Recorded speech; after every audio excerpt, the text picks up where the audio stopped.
Ang lahat ng opinyon, pagtingin, pananaw o kuro-kuro ng mga bisita at panauhin o mga anchors o host sa programang ito ay sarili at tanging opinyon at pananaw ng mga nabanggit at hindi opinyon o pananaw ng Aliw Broadcasting Corporation, mga producers o mga namamahala ng Aliw Broadcasting o anumang organisasyon na affiliated sa network at kailanman ay hindi iniendorso ng Aliw Broadcasting Corporation ang mga nabanggit na opinyon at pananaw sa programa.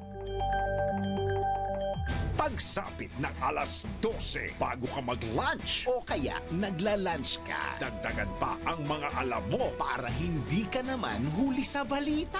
live sa DWIZ Manila at sa lahat ng DWIZ News FM sa buong Pilipinas, Luzon, Visayas at Mindanao at mapapanood ng live sa Aliw 23 Free TV at sa lahat ng digital channel ng DWIZ ang Balitang Bayan. Mga balitang nangyari lang at kasalukuyang nangyayari. Balitang Bayan. Kasama ang opisyal na tagagising ng bayan, si Drew Nasino. Di ka aantukin kapag nalaman mo na ang latest sa Balitang Bayan. Sa patuloy na pagbabalita ng tama at paglilingkod ng tama. Balitang Bayan.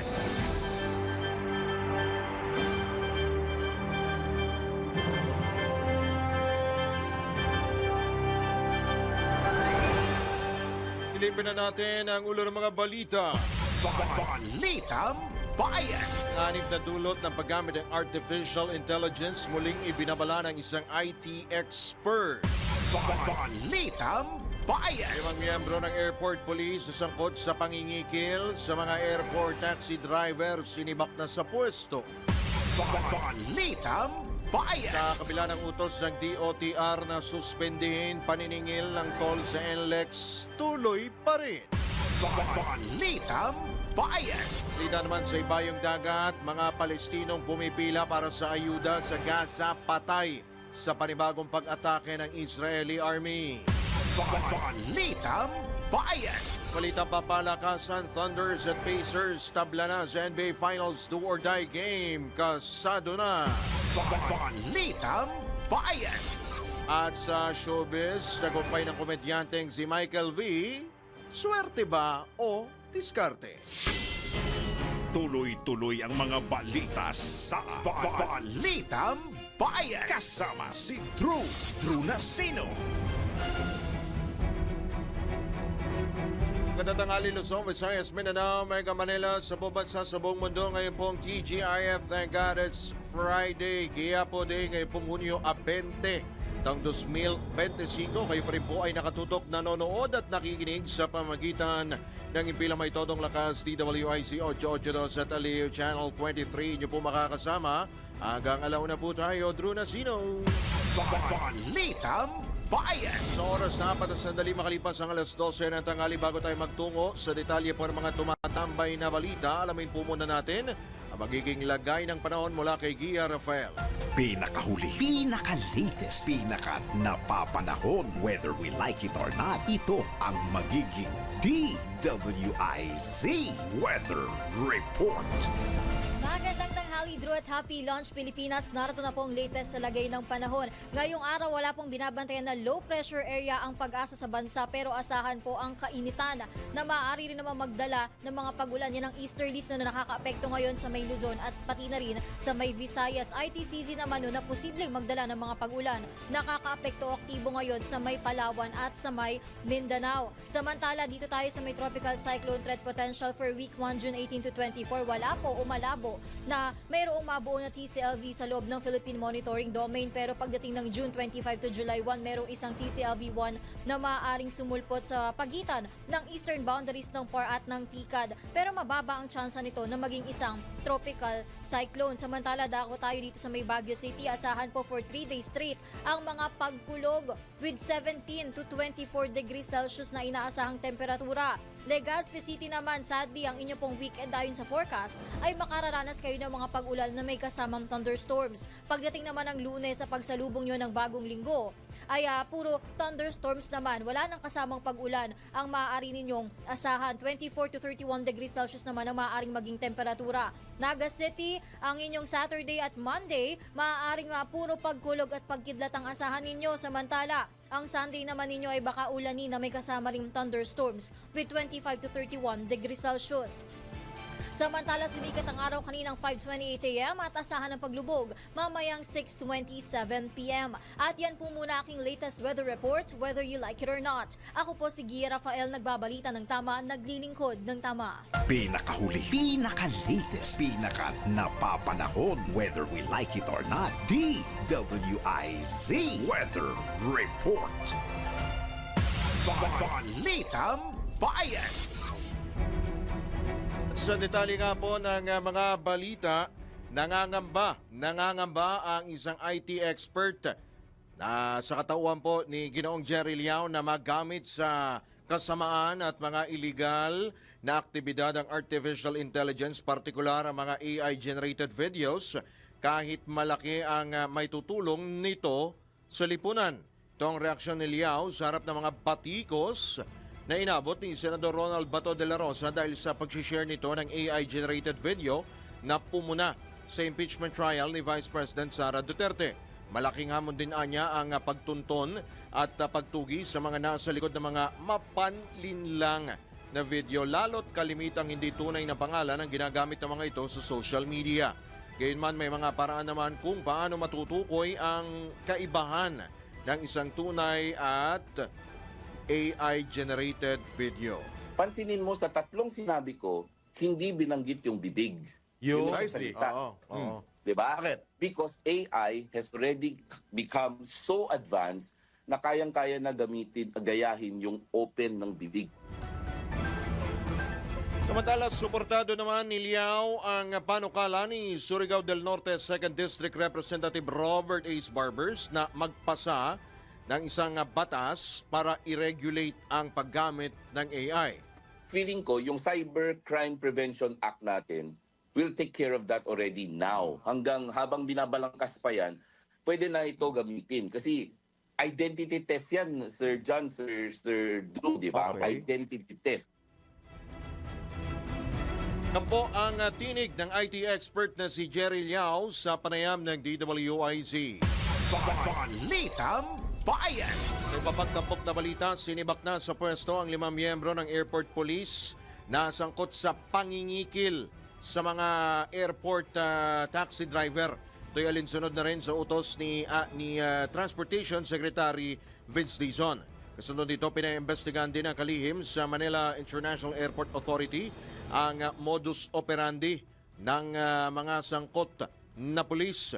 Nag-ugat ang pagsibak sa pwesto matapos ibunyag at ituro ng isang driver ng taxi hub na pinipilit kunin ng mga airport police o hinihingan siya ng padulas o lagay ng mga naturang police dahilan upang mag-overcharge siya o labis na maningil sa mga pasahero. Balitang Bayan.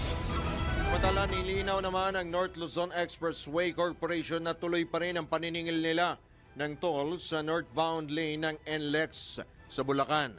Ito'y kahit nagdulot ng mahigit 2 oras ng traffic congestion ang pagbangga ng isa na namang 18-wheeler truck sa Marilao Interchange Bridge nitong Miyerkules dahil sa aksidente na baklas ang isa sa mga biga at bumagsak sa isang private vehicle na ikinasawi ng isa sa mga pasero nito. Una nang ipinag-utos ni Transportation Secretary Vince Dizon ang suspensyon ng paniningil ng toll kung magdudulot ng mabigat na daloy ng trapiko ang nasabing aksidente. Gayunman, iginiit ng pamunuan ng NLEX na mananatili ang toll collection dahil naibalik naman na sa normal ang daloy ng trapiko. Samantala, meron na naman pong aksidenteng naganap. Isang truck din ang naaksidente naman dyan naman sa NLEX Valenzuela kaninang umaga. Balitang Bayan. Mapabalita, inilabas na ng Malacanang ang lista ng mga opisyal ng gobyerno na mananatili sa kanilang mga pwesto. Ito ay sina GSIS President and General Manager Jose Arnulfo Veloso. Land Bank of the Philippines President and CEO Lynette Ortiz at Development Bank of the Philippines President and CEO Michael De Jesus. Gayun din sina National Irrigation Administration Administrator Eduardo Guillen, PCSO General Manager Mel Robles at PhilHealth President at CEO Emmanuel Mercado.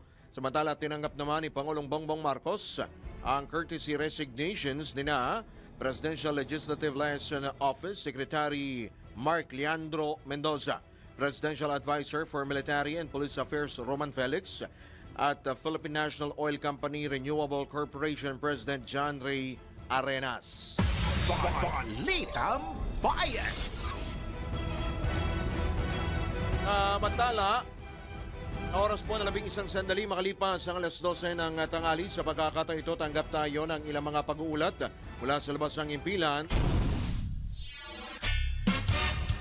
Amara, hinihintay na lang ang pasya ng Comelec and Bank sa mga kongresistang naharap sa kaso at papasok o mga papasok sa 20th Congress. Alamin po natin ang kabuuan ng detalye ng report mula kay Patrol 30 Jelly Mendez. Drew, igit ng Kamara ang kahalagahan ng pinanlapas siya ng Commission on Elections sa Comelec and Bank kaugnay ng mga kaso ng ilang posibleng miyembro ng 20th Congress. Ayon kay House Secretary General Reginald Velasco, kabilang sa hinihintay ng Kamara ay ang desisyon ng Comelec and Bank sa kaso ng Duterte Youth Party List na nakakuha ng 3 upuan. Pero bigong maiproklama kahit tumangalawa sa party list race noong 2025 elections. Ito'y matapos kansilahin ng Comelec Second Division ang registration ng Duterte Youth Party List. Dagdag pa ni Velasco na may mga nakabinbin pang kaso para sa 2 congressional districts at isa rito ay sa Marikina City dahil hindi pa rin nasusolusyonan ang suspension order ni incumbent Mayor Marcelino Marcy Chodoro. Binanggit din ni Velasco ang inihaing kaso ni Manila 6th District Representative Bienvenido Benny Abante Jr. laban kay Luis Uy. At ipiniliwanag ni Velasco na kailangan na desisyon ng Comelec and Bank na siya ring magpoproklama ng aktual na nanalo noong halalan. Sa oras naman na maiproklama na, doon pa lamang tatanggapin bilang duly elected member ng Kamara ang mga naturang nanalo para sa 20th Congress. Ito si Patrol 30. Jelly Mendez sa buulat para sa Impilang Metodong Lakas sa DWIZ. Nagbabalik ka ng tama, naglilingkod ng tama. Kapag may bagong balita, Naka-on air, agad-agad, DWIZ Patrol Report. Tala, susubukan namang ipasaoli o ipabalik ng Kamara kay Manila Congressman-elect Luis Uy ang welcome kits na ibibigay para sa mga uupong kongresista sa pagpasok ng 20th Congress. Ito ay nahayag ni House Secretary General Reginald Velasco matapos kanselahin naman ng Commission on Elections 2nd Division ang pagkapanalo ni Uy dahil sa kanyang citizenship. Ito rin ang naging dahilan para kilalanin si Manila Representative Bienvenido Benny Abante Jr. bilang halal na nanalo sa ika-6 na distrito ng Maynila. Nilinaw naman ni Velasco na hanggat hindi nakakapagdesisyon ng Comelec and Bank, si Uy pa rin ang mananatiling kinatawan ng Maynila, ng ika-6 na distrito ng Maynila sa Kongreso. Ito'y dahil nakapagsumite na si Uy ng Certificate of Proclamation mula sa Comelec at Oath of Office. Sa katunayan niya, ay maaari pang makadalo si Uy sa Executive Course on Legislation at mismong sa State of the Nation Address o SONA ni Pangulong Ferdinand Marcos Jr. hanggat wala pang pinal na resolusyon. And he's listed in the seminar to attend the seminar. Because the only requirement we have, requirements dalawa lang eh. Proclamation from Comelec and oath of office. And he was able to submit. Yes, yes. No problem naman yung oath eh. You can take it from any authorized official like barangay chairman, mayors, judges. Sir, if mag-decide, mag-rule yung Comelec and Bank na si Com Abante na ang uupo, kailangan ibalik ni Kong Uy yung welcome kit, the Yes. certification. Well, we will try to recover. Yan po ang bahagi ng pahayag ni House Secretary General Reginald Velasco. Balitang Bayan! Oras po na 15 sandali, makalipas po ang alas 12 ng tanghali. Sa pagkakataon ito, tanggap pa tayo ng ilang pang mga reports. Mga DPWH officials, eto po, makinig po kayo ha.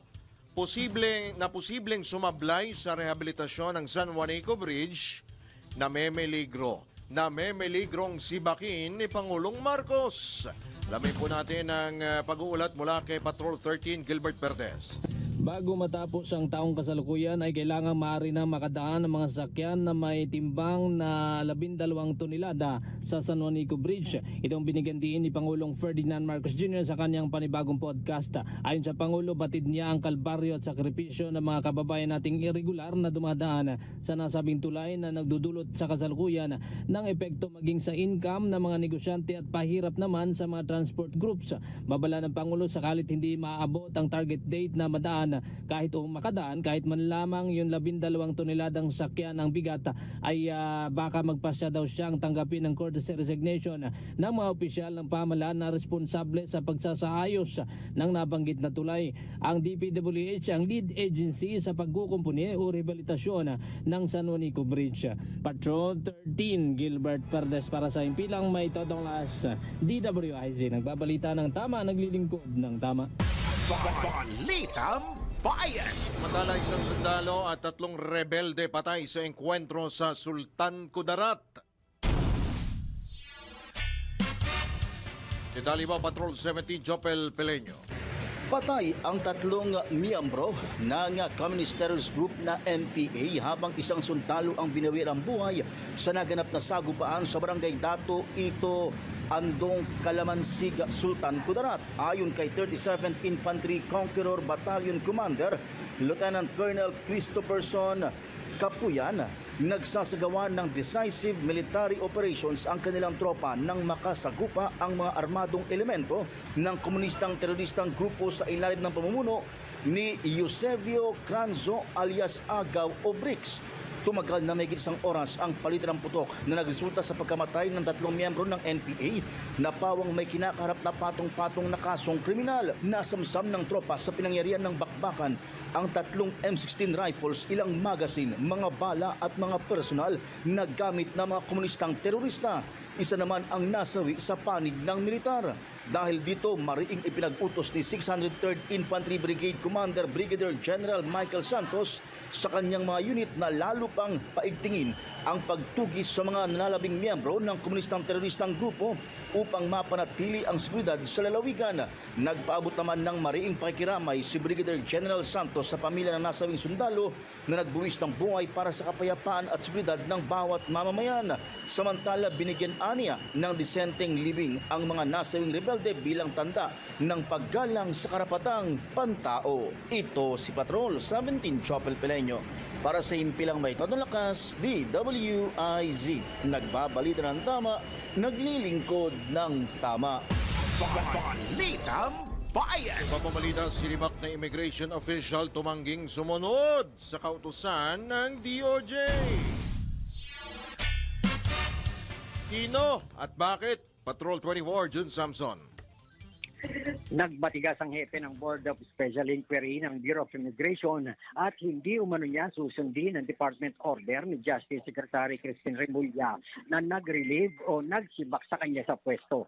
Batay kasi sa lumabas na kopya ng kautusan ay nakasaad na si Atty. Gilbert Reviso ay reassigned o pansamantalang sa Office of the Justice Secretary muna magre-report habang hinihintay pa ang susunod na kautusan o desisyon ng DOJ sa magiging sitwasyon sa kanyang trabaho. Sinabi ni Justice Spokesperson Assistant Secretary Nico Clavano na marami kasing reklamong natanggapan DOJ laban sa trabaho ni Atty. Reviso kaya nawalan na ng tiwala at kumpiyansa sa kanya si Remulla, lalo pa at sensitibo ang posisyon nito. Nauna dyan ay lumutang ang pangalan ni Repiso nung pinalagan nito ang umano'y pagpilit sa Bids and Awards Committee na aprobahan ang 3 bilyong pisong e-gates project sa airport. Samantala, iginiit naman ni Immigration spokesperson Dana Sandoval na pansamantalang mamumuno sa Board of Special Inquiry si Attorney Ruben Casibang Jr. bilang pagsunod naman sa Department Order ng DOJ. Patrol 24, June Samson. Para sa impilang may todong lakas, DWIZ. Nagbabalita ng tama, naglilingkod ng tama. Kapag may bagong balita, naka-on air, agad-agad, DWIZ Patrol Report. Pagkakataon ito, dako naman tayo sa police report mula sa probinsya. Wanted sa kasong karnaping sa Mabalacat City, Pampanga, timbog. Natimbog sa Angeles City. Ang pag-ulat naman mula Central Luzon, Johnny Gole. Yes, isang putakal na karnaper nga itong nasakuti ng pinagsanib na operatiba mula dito sa Angeles City Police Station 4 at Mabalacat City Police Station sa kanyang hideout dito sa Barangay Amsik dito sa siyudad ng Angeles. Alas 10:15 ng kagabi. Ang suspect ay nakilala sa kanyang palayaw na Alren sa nasabing barangay. Ayon dito kay Police Colonel Joselito Villarosa, pinuno ng Angeles City Police Office, ang suspect ay may alias sa warrant of arrest para sa tinakbuhan niyang kasong paglabag sa Republic Act 1083 o Anti-Carnapping Act of 2016 sa ilalim naman ng criminal case number M-25-00391 CR na milagda nito si Judge April Joy B. Magsino Aguila ng Branch 61 3rd Judicial Region na may pitsang Marso 25, 2025.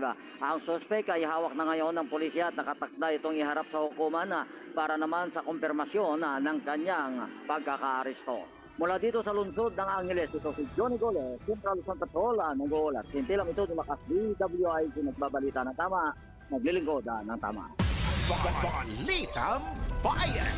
May babang balita, handa si PNP Chief General Nicolas Torre III na personal na pamunuan ng paghahanap sa mga bangkay ng 34 na nawawalang mga sabongero na halos 4 na taon nang hindi pa rin nakikita o natatagpuan. Sunod ito ng paglutang ng isang testigo na umamin na itinapon ang mga labi ng mga sabongero sa Taal Lake sa Batangas. Tiniyak naman ni General Torre na handa rin ang PNP na bigyan ng proteksyon ang testigong lumutang, dala ang bagong impormasyon kung totoo man. Balitang Bayan. Samantala, DOJ posibleng gagamit na ng mga divers. Ito po, para hanapin ang 34 na mga sabongero na itinapon umano sa Taal Lake. Kaugnay po ang balita, ihahatid yan, nagbabalik si Patrol 24, June Samson. Pinag-aaralan na ng Department of Justice ang posibilidad na kumuha sila ng serbisyo ng ilang technical divers para sumisid at mangalap ng mga ebidensya sa Taal Lake. Nais kasi ng DOJ na makumpirma ang isiniwalat ng isang akusado na itinapon sa Taal Lake ang mga nawawalang sabongero. Sinabi ni Justice Secretary Crispin Remulla na sa ngayon ay patuloy ang case build-up at pinag-aaralan pa ang maraming bagay dahil marami ay mahirap anya na magsalang ng kasong hindi buo. Gumagawa din anya ng mga pamamaraan ng DOJ para mahanap ang mga bangkay ng mga nawawala kung sakaling pinatay na nga ang 34 na mga sabongeros. Patrol 24, June Samson. Para sa impilang may todong lakas, DWIZ. Nagbabalita ng tama, naglilingkod ng tama. Kapag may bagong balita, naka-on air, agad-agad, DWIZ Patrol Report. Babang balita, PWD. Good news po ito. PWD mula sa Bulacan, nakapagsapatos muli simula ng maputulan ng binti sa tulong ng PCSO. Alamin po natin ang report. Ihatid po yan ni Maine Barreto.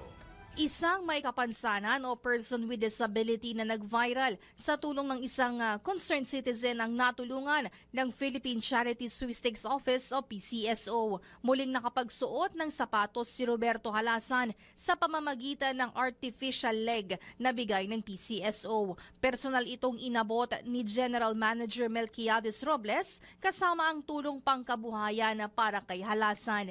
Laking tuwa ni Halasan sa tulong ng PCSO dahil halos 13 taon na rin ang kanyang gamit na prosthetic leg. At yan ang report na hindi umuurong sa pagtulong. Maine Barreto, nagbabalita ng tama, naglilingkod ng tama.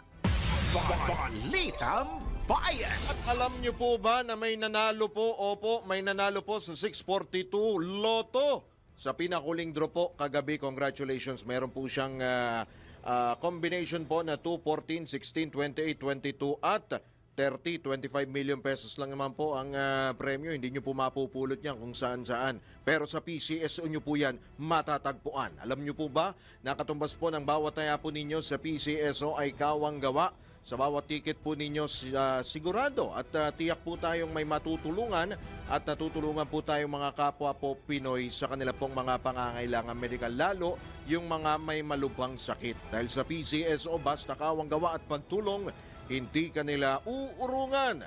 Kaya palaging tandaan, ang bawat taya may kawang-gawa. Balitang Bayan! Napakaswerte naman, 25 million pesos. O siya, tayo po ay magbibigay daan muna sa ilang mga paalala mula po sa ating impilan. Oras 27 sandali makalipas ang alas 12. O ng eksakto en punto alas 12:30 po ng tanghali bago tayo magtungo sa ilang pang mga issue ngayong pong araw po na ito ng TGIF. Thank God it's Friday. Mga suki, tara na po sa Calentong Market. Hanggang bukas na lamang po ito, hanggang 21 ng Hunyo para po sa palengke ni Juan. May plano 2025 hatid po sa inyo ng Eternal Plans. May exciting freebies at prizes. Araw-araw po ito.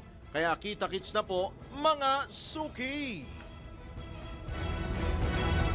O eto, pag-usapan na po natin, speaking of presyo, hindi lamang po presyo ng mga bilihin sa palengke at syempre presyo po ng mga produktong petrolyo at ano nga ho ba ang epekto po nito kapag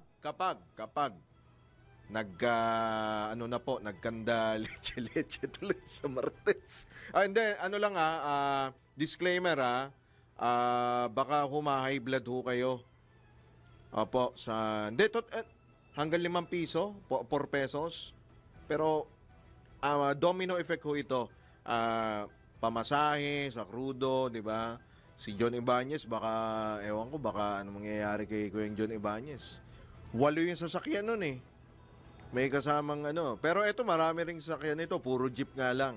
Baka magbaklas din to ng pyesa mamaya si Calando. Alright, nasa kabilang linya po natin ngayon ang National President po ng Liga ng Transportasyon at Operators sa Pilipinas, si Ginoong Orlando Calando Marquez. Calando, magandang tanghali, kamusta na? Magandang tanghali, Sir Drew. Magandang tanghali sa iyong milyon-milyon nakikinig at nanonood. Pero ewan ko kung gaganda tanghali mo pag nabalitaan mo na yung hanggang 4 pesos na namumuro. Ano pa lang ito speculation pa lang, kumbaga parang computation, calculation pa lang ng mga oil players kapag natuloy ito sa Martes. Pero wag naman sana tumagal pa yung bakbakan dyan sa Middle East. Calando, ready na ba kayo? Alam mo, Sir Drew, talagang nakakalungkot dahil unang-una sa problema ng napakaraming mga sari-saring kolorum. Hindi lang TNBS, hindi lang UB Express, motorcycle taxi, lahat ito ay pumapatay sa mga legal na public transport na hindi naman po nahuhuli kundi dumadami. Yun yung tanong.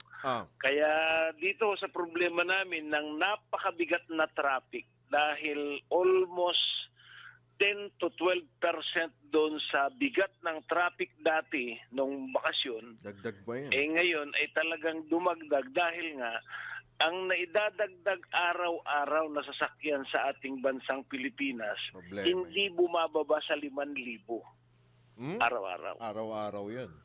Ano yan? Metro Manila pa lang. Kaya nga, Diba? Metro Manila pa lang. Metro Manila pa lang yun.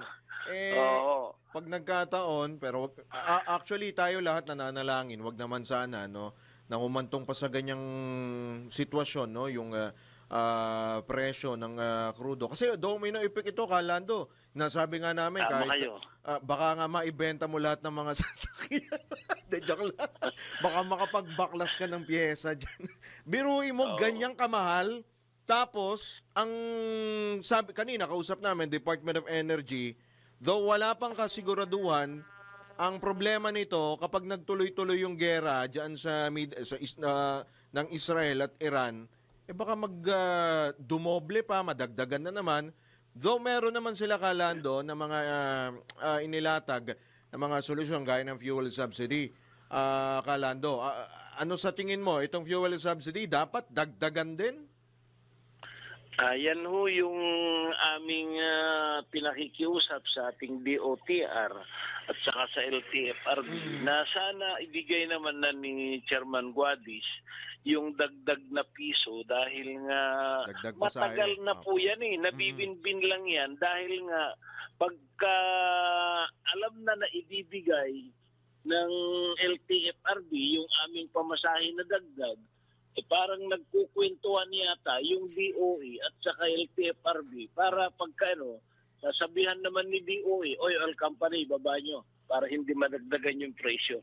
Para bang ganun yung aming analisa doon sa nangyayari. Kaya kawawa ang taong bayan dito dahil yung iniisip namin kasi, Sir Drew, pag itinaas namin ito, kawawa rin yung prime commodities dahil talagang hahatakin, magdadagdag na naman yan. Ngayon nga na hindi pa nagdadagdag Ang presyo ng baboy ngayon, binababoy na yung presyo ng baboy. Oo, grabe naman. Linawin lang natin, Kalando, kasi kahapon, although kausap din namin si Kaowit, ito'y provisional increase pa lang, di ba? Provisional pa lang. Pero 'di ba ang napagkasunduan doon sa LTFRB kapag hanggang magkano pag pumalo na sa level itong diesel, automatic magtataas kayo ng pamasahe? Yung tinatawag na automatic fare adjustment formula. Napakatagal na po yan na napirmahan. Kaya lang nga po ay idinidepende ng ating LTFRB at sa ang ating NEDA doon sa pagtaas ng ating mga bilihin. Dahil nga kami rin po ay kasama kami doon sa pagtaas. Na pag nagtaas kami, alam namin na pati yung bibilihin namin, mapiktuhan din kaya kami. Sigurado. Kami nila paring Obet. Pinag-uusapan namin yan, pinag-aralan din namin dahil tamaan din naman na kami yung mahihirap Alright. Kasi itong actually hindi nyo lang problema, lahat problema natin ito, Kalando sa tingin mo, tama ka, Sir Drew. Totoo 'yan. Kasi hindi lang pamasahe, hindi lang kayo, pati yung sa kuryente. Malamang gumagamit din naman ng krudo yung mga planta, 'di ba? Gumagamit din ng diesel 'yan. Kaya lahat yan. Alam mo, kasabihan nga, Sir Drew, hindi mo pa napipindot yung switch on ng kuryente mo. Nakuryente ka na dahil sa taas ng presyo ng kuryente sa Pilipinas. Kumbaga, hindi ka pa nga bayad, ang taas na agad ng babayaran mo. Paano na lang yan, di ba, Kalando, kapag nagpatuloy pa ito, ano sa tingin mo, ang dapat pang, kumbaga, sino ang dapat dikdikin natin dito, DOTR, lahat ba sila, DOE, mga kongresista, itong oil, yung excise tax sa langis, itong oil deregulation law, silipin na rin natin. Pang-emergency case na ito Kalando. Tama ka dyan, Sir Drew. Kaya nga ang aming pakiusap, sana naman po ay huwag lang isipin yung negosyo nung ating mga kongresista dahil balita nga namin na matagal, karamihan ng mga may-ari ng mga refilling station sa mga probinsya dito sa Metro Manila, kung hindi yan ay pinsan, kamag-anak, kapatid ni congressman, senador, mayor, talagang nininegosyo na lang tayo. Kumbaga sa amin po, sinasabi namin yung katotohanan. Ginigisa lang tayo sa sarili natin mantika yan sa batas na deregulation law. Naku, Kalando, hopefully wag naman na sanang humantong pa sa ganon. Kayo ba piso, no? Tama, piso, pero wala pang kasunod yan yung pisong dagdag singil. Pasahe, wala pa. Alam nyo, Sir Drew, talagang napakahirap isipin namin dahil itong mga membro ng mga driver na pumapasada araw-araw, kung makikita nyo lang, ang nagpapahirap pa na isa sa amin ay itong Joint Administrative Order na ito po yung JAW na penalty na napakaliwanag naman kahit sa mutignan ng anggulo, yung Republic Act 4136 ay sinupersid nitong JAW na ito. Bakit hindi nila kayang suspindihin o kansilahin? Na napakaliwanag ang sinasabi ng batas, superseding of the law is illegal. Bakit hindi magawa nitong mga mambabatas, itong mga sekretary ng DOJ, tapos sinertified pa ng ating Supreme Court? Hindi maintindihan kung itong mga tao may malasakit sa ating mamamayang Pilipino o wala. Oo, nako. Baka although tama, no? Si Congressman Joey Salceda, merong ipinapanukala, may panawagan siya sa gobyerno, lalo sa Administrasyong Marcos, na dapat paghandaan na nga ito, Kalando, itong mga ganitong senaryo. Unang-una, ayan, kayo, mga apektado na sa sektor ng transportasyon. Kasi sunod-sunod yan, yung sa kuryente, pasahe, presyo ng mga bilihin. Dapat ba naniniwala kayo mag-convene,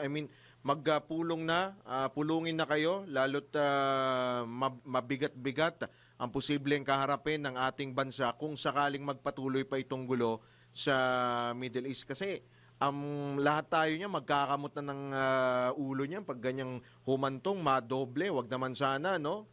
Yung record breaking na dagdag pasahe, sana wag naman nang humantong sa ganon. Dapat ba, ora-orada, emergency, mag-meeting na kayo, Kalando, yung mga concerned stakeholders? Dapat lang ho na magpatawag sana ho ang LTFRB at tanungin naman po ang kalagayan ng ating mga operator, mga driver, dahil itong spare parts na walang kamatayan na taas ng taas, wala kang mabalitaan na ibinaba na presyo ng mahal ating din spare yan. parts. Yan ho yung talaga. Parang dinudukutan ka habang ikaw ay nagpapahinga o natutulog, dinudukutan ka dahil pagising mo, pag bumili ka ng gulong, bukas makalawa, mataas na naman. Di bali sana kung piso lang. Libo ang itinataas nila. May problema pa kayo, Kalando. May NCAP pa. Pag nadali pa kayo. Alam mo, sa amin naman, dahil kami ay sumusunod naman sa pag-asinso ng ating enforcement, at yan naman pong NCAP, ay napag-uusapan naman yan, huwag lang sana isupersede yung fines and penalties na inasang ayunan ng Republic Act 4136 na batas. Dahil ang MMDA naman, Sir Drew, ay sinusunod naman nila yung fines and penalty, hindi kagaya noon ang local government. Opo. Mataas na yung mga ordinansa nila na fines and penalties, may hatian pa na 60-40. Di ba na pwede sila rin ang may-ari ng concessionaire na private installation ng mga CCTV camera. Oo nga, ano pa pala yan? Dagdag pa sakit din yan pag nagkataon, di ba? Yung mga babayaran pa ninyo. Biruin mo, tama ka, Sir Drew. Magbabayad pa kayo dun sa driver. Siyempre, yung driver, binabayaran nyo ng di ba? So, may bayad pa kayo. Sa krudo pa lang, kaya malakas nga sa diba? amin, Sir Drew, sinire-recommenda namin na sana ho yung ating mga driver. Nakita nyo naman ho, yan sa niya na nangyari. Hindi ho magsasalita yung isang tsuper.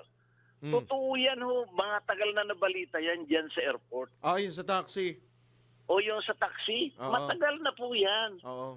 Since time immemorial, andyan na yan eh. Actually, hindi lang dyan sa naiya, Kalando. Diba? Hindi lang dyan. Kung naibas nga pati yung mga present commander doon sa mga terminal ng Colorum. Paano nakakabiyahe yung Colorum mula sa Manila hanggang Mindanao, di ba?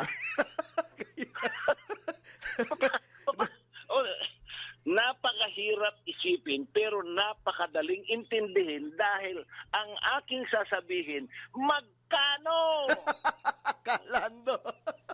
Oo. Nako, last na lang, baka may mga panawagan ka, Kalando, sa mga kababayan natin, mga motorista, sa mga pasahero, mga operator at mga government official, at meron tayong kinakaharap na malaking hamon ngayong papasok na sa mga susunod pang araw, Kalando. Ang panawagan ko, maraming salamat, Sir Drew. Panawagan namin, unang-una, ang ating gobyerno na napakaraming mga abogado, makita sana nila yung superseding of the law na nagpapahirap dito sa ginagawang kutungan araw-araw itong batas ng yaw na ito. Sana makita nila. Yan ho yung pakiusap namin kay Secretary Vince Dizon na napakasipag, workaholic, at na talagang Parang di na natutulog mo, Sir Drew, medyo may kaliitan secretary pero talaga ang kanyang puso napakagaling at para sa taong bayan. Kaya kami nananawagan sa ating local at national government, sana tulungan na natin. Tapos na po ang eleksyon, tulungan na itong problema na itong darating na itong gera dyan sa ibang bansa. Wag naman sana maging World War III. Ay, wag naman. Tulungan natin, magtulungan tayo. At magdasal, laging manalangin sa Panginoon, at yan lang ho ang may kapangyarihan na naniniwala ko na may lunas pag tayo po ay mananalangin, ay magpagkakaisa ng ating sambayan ng Pilipino. Salamat. Alright, maraming salamat po, Kalando. Ingat po kayo. Magandang hapon, Kalando. Salamat. Alright, si Ginoong Orlando Calando Marquez, ang National President po ng Liga ng Transportasyon at Operator sa Pilipinas. Piruin mo, Kuyang Winer, pag nagkataon sa Martes, magkano? Yung iba nga, 5 piso pa daw, sabi, sa diesel. Tapos sa gas... Hindi, depende kasi sa gasolinahan yan. Depende yan sa mga gasolinahan. May gasolinahan na mura, meron din namang mahal. Pero yung mga small player, usually, yung binibigay nilang discount, okay yung binibigay nilang discount kumpara dun sa mga malalaking oil players. Tapos, sa mga probinsya naman, mataas naman. Lalo dun sa may bandang Samar. Simula nung hinigpitan yung pagdaan ng mga malalaking sasakyan dyan po San Juanico Bridge, yun na po, nagsimula na pong sumirit po ang presyo po ng krudo dyan po sa may Samar. Pero wag naman sana na humantong pa po sa mas matindi pong bakbakan yan pong nagaganap sa Middle East sa pagitan po ng Israel at Iran. Kasi po yung Iran po, marami hong krudo dyan, marami po silang reserba pong langis. Kung isasara po ng Iran yung tinatawag po na Strait of Hormuz, kung saan dumadaan po ang 20% ng oil supply sa buong mundo, magkakanda hetot-hetot na po tayo. Kaya si Calando Marquez, baka hindi lamang po mamuti ang buhok. Baka po dumiretso na po ang matindi. Pero wag naman sana, knock on wood. Wag naman sanang humantong pa sa ganong senaryo. Ito kasing Amerika mahilig sa gatong itong Amerika Kaya, Amerika, ang war economy po ang Amerika. Kung wala pong gera, walang pera ang Amerika. Ganun po yun. Kaya, ewan ko ba, kay Uncle Donnie ninyo? Kay Uncle Donnie, kung sino bang nag-a-advise kay Uncle Donnie. Kaya kapit po tayo mga katodos, kapit po tayo kung ano man po ang atin pong haharaping mga pagsubok at hamon sa mga susunod pong araw. Tipirin po ninyo ang inyong itinatabi pong mga budget, itinatabing pera, lalo po pagdating po sa mga sa gastos po, sa inyo pong krudo, gat maaari magtipid ka, Kuyang Winer. Kung kaya mong gapangin mo, lakarin mo. Sobrang tipid naman nun. Sige, malamang pati din sa aeroplano, apektado yung jet fuel. Well, anyway, tayo po ay magbabalik makalipas lamang po ilang mga paalala oras. Kapitan Winer, 12 minuto bago sumapit ang ganap na alas 1. Ang balitaan sa uling sigwada po ng Balitang Bayan. Tanggap tayo na report.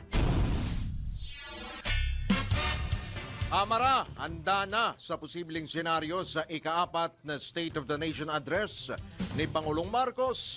Nagbabalik si Patrol 30 Jelly Mendez. Tiniyak ng interagency body na nakahanda sila sa lahat ng posibleng senaryo sa ika-4 na State of the Nation Address ni Pangulong Ferdinand Marcos Jr. na gaganapin sa Hulyo 28. Ayon kay House Secretary General Reginald Velasco, may mga nakaantabay na ambulansya, mga life support equipment at medical team sa araw ng SONA ni PBBM. Sinabi ni Sec. Gen. Velasco na kinausap at inalerto rin anya nila ang mga ospital malapit sa Batasang Pambansa Complex, maging ang UERM Medical Center at St. Luke's sa BGC para tumanggap naman ng mga pasyente sakaling magkaroon ng emergency. Nabatid na magsasagawa ng final meeting ang Kamara sa July 14 hanggang July 17, habang sa July 21 naman ikakasa ang final walkthrough.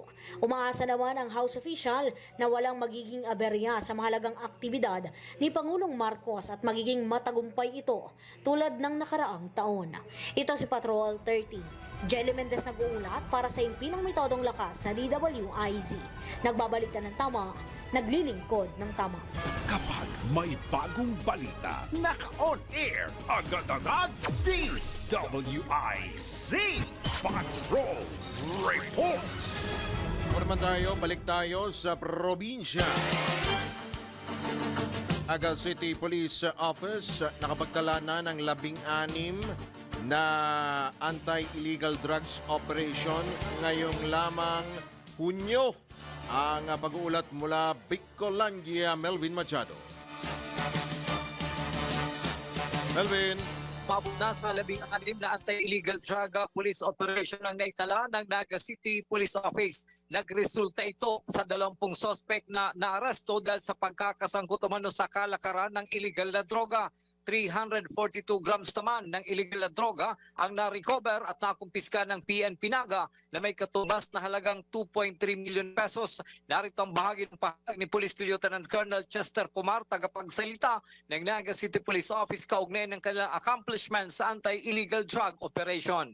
Sa ngayon po na June, meron na pong 16 police operations na ginawa ang Naga City Police Office and may 20 arrested persons, no? And nasa more than 342 grams na confiscated na illegal drugs and with a street value of 2.3 million, more than 2.3 million. So ganun po kalaki ang mga nakuha po natin dito sa Naga City.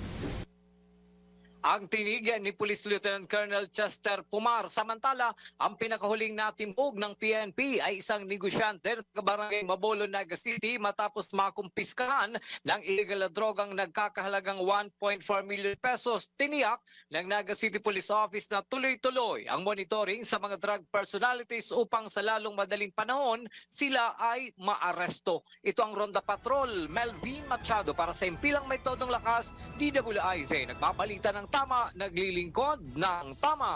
Balitang Bayan. Sige, 20,000 piso ang halaga naman ng shabu na samsam sa bypass operation sa Angeles City, Pampanga.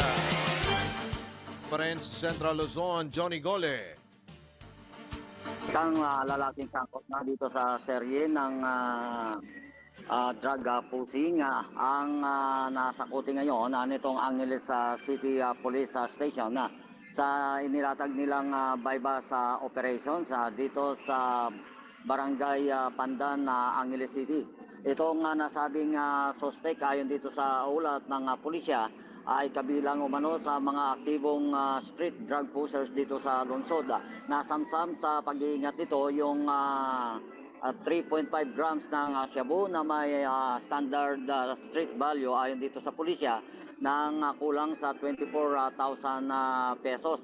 Ang suspect ay hawak na ngayon ng Angeles City Police Drug Enforcement Unit at sa ilalim ito sa investigasyon habang inihanda na rin yung kasong isasampa sa kanya may kaugnayan sa paglabag nito sa Republic Act 9165 higit na kilala sa Comprehensive Dangerous Drugs Act of 2002. So yan ang update. Buhat dito sa lungsod ng Angeles. Ito si Central Luzon Patrol. Johnny Gomez para sa Sintila Mitudo Lakas. DWI pinagbabalita ng tama at lilipod.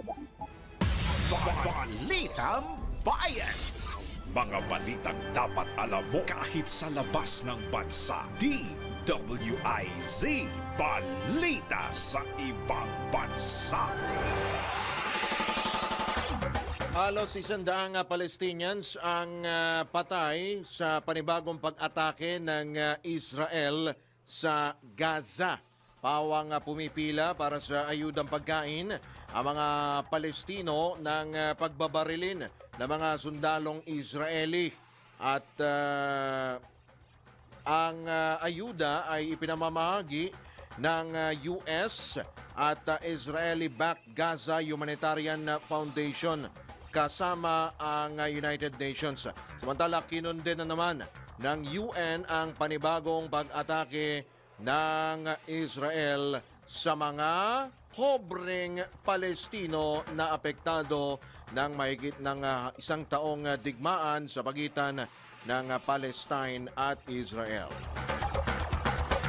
Sa mundo ng palakasan, ang latest malalaman sa DWIZ Sports News.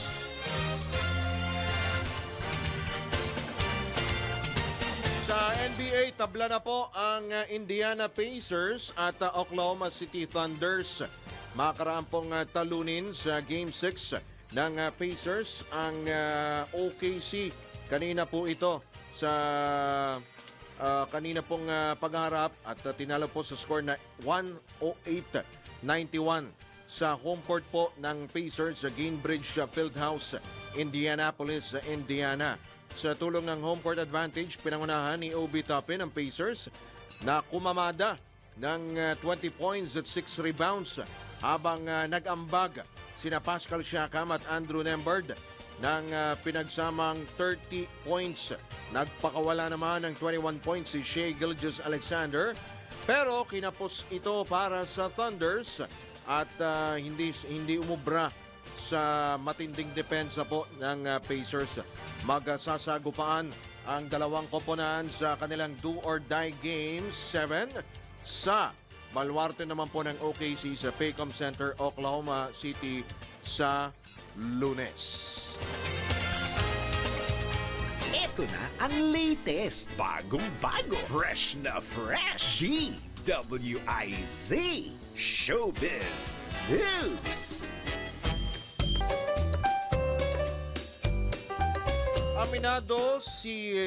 Aminado ang komedyanteng si Michael V na hindi siya naniniwala sa swerte. Sa panayam ng aktres na si Jari Solomon kay Bitoy, nilinaw nito na hindi maaring iasa sa swerte ang showbiz career. Siyang tunay naman. Sa lipan niya na swerte, lakas ng loob at kapal ng muks. Kapal muks ang kailangan ng sinumang nais pumasok sa mundo ng showbiz, TV at pelikula. At tatandaan nga naging direktor din si Michael V noong 2019 sa kanyang pelikulang Family History. Balitang Bayan. At dyan po tayo pansamantramang nagpapaalam ngayong araw po na ito ng TGIF. Ngayon pong thank God it's a Friday. Ngayon pong June 20, 2025. Kaya po day sa ngalan po ng buong tropa ng DWIZ Aliw Channel 23. Ito po nyo lingkod Drew na sino nagbabalita ng tama, naglilingkod ng tama. Standby lamang po para sa susunod na palatuntunan. Nandiyan na po sila, DWIZ Network News. Kasama si Maine Barreto. Happy weekend! Pagsapit ng alas 12 bago ka mag-lunch o kaya